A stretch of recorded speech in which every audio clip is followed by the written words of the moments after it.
Good afternoon, everybody. There's two things that I have to thank Tom Johnson for. One, of course, is the Democratic Programme, and the second is I met my fella here 3 years ago, and he's now my husband. So thanks for that.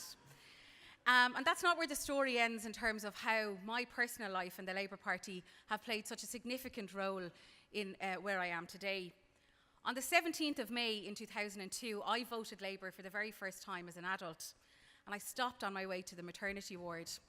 The very next day, I gave birth to my daughter, Ava May, but you could say in those 24 hours, I have never been so committed to Labour as I was then. And it's because of that commitment that I'm fighting for the position of Deputy Leader. Throughout this campaign, I have said two things. The first thing we have to do, and we only have about 18 months to do it, is to restore the trust amongst the people who have always trusted us. There are a great many citizens in Ireland today who have a long and proud record of voting Labour. They believe in our vision and they believe in our promise. Many of these loyal voters and supporters have stopped believing, and we have to win them back.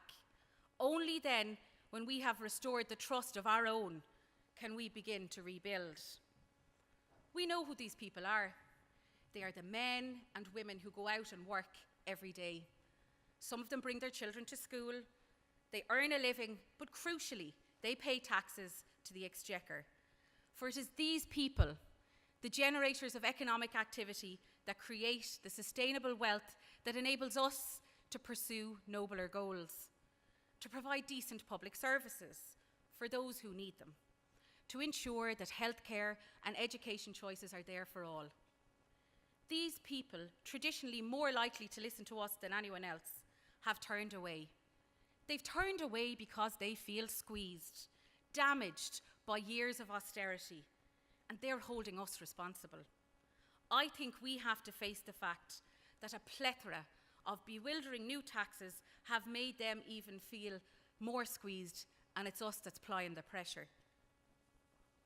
My belief is that income tax must be progressive, but it should never be done in a manner that is punitive or disrespectful of the effort and the activity that goes into doing it. Essentially, those who work and pay taxes should never be taken for granted. They must be at the heart of our decision-making. They must be at the heart of the Labour Party. We want to reconnect with our own people, and that's our first task.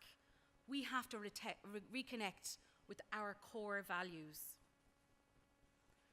Our most central values, and everybody in this room knows, is our commitment to equality and to community. We need to stop using words like fairness as some kind of a measure of our performance. It's not a true test for the Labour Party. Everyone can do fairness. Labour must recommit to equality. And that's not an easy thing to do. Equality, true equality, creates winners and losers. The people who have benefited the most from inequality in our society over many years won't welcome a strong Labour Party, but we have to be determined to change that balance. Because equality sets out to find better ways to redistribute the wealth that we have right now. Equality refuses to accept poverty and disadvantages as a necessary part of life.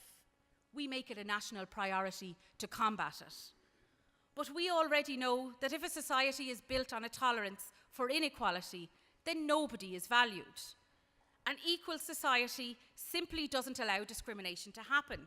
It doesn't allow people to be labelled. It doesn't allow some to be treated as second-class citizens. It doesn't tolerate poverty and hardship without, again, as I said, making it a national priority. We have to persuade our people. Once again, when we talk about community, we mean a community that respects everyone as an equal member. Respect means a government that is humble and humane, a government that learns how to implement even the toughest of decisions on the basis of equality, a government that is committed to building and sustaining hope, even in these difficult circumstances, a government to whom people with a disability matter, Homeless people matter. A government that will never ask families to drive themselves into debt to feed their children or to provide their children with an education and to meet their health needs. We have seen to fail these tests, despite our best efforts. And we have to face that as a party with honesty and humility. We have to rededicate ourselves to the kind of brand of politics that we know is in our core, regardless of possession of office, but a real commitment to people and to change. Let me admit something. Throughout this debate, people have said that I'm looking for power without responsibility. Nothing could be further from the truth. I want power, but I will take responsibility. I want to be an independent voice. And that's why, if I can win your support, I will not accept a minister or junior ministerial position. I will represent the party and my constituency as a backbencher. If something is wrong while we're in government, I'll say it's wrong. And if something lacks humanity, I'll fight to change that. But above all, I'll fight for this party I believe in. We have done a lot over the generations to shape Ireland, to make it a proud country in which I raise my child. But only a stronger Labour Party can achieve a fair and equal society. Great, and so I'm asking for your support so I can help to rebuild that strength, so I can be part of that fight. Okay. Gurb Magat. Thank you, Ciara. Thank you.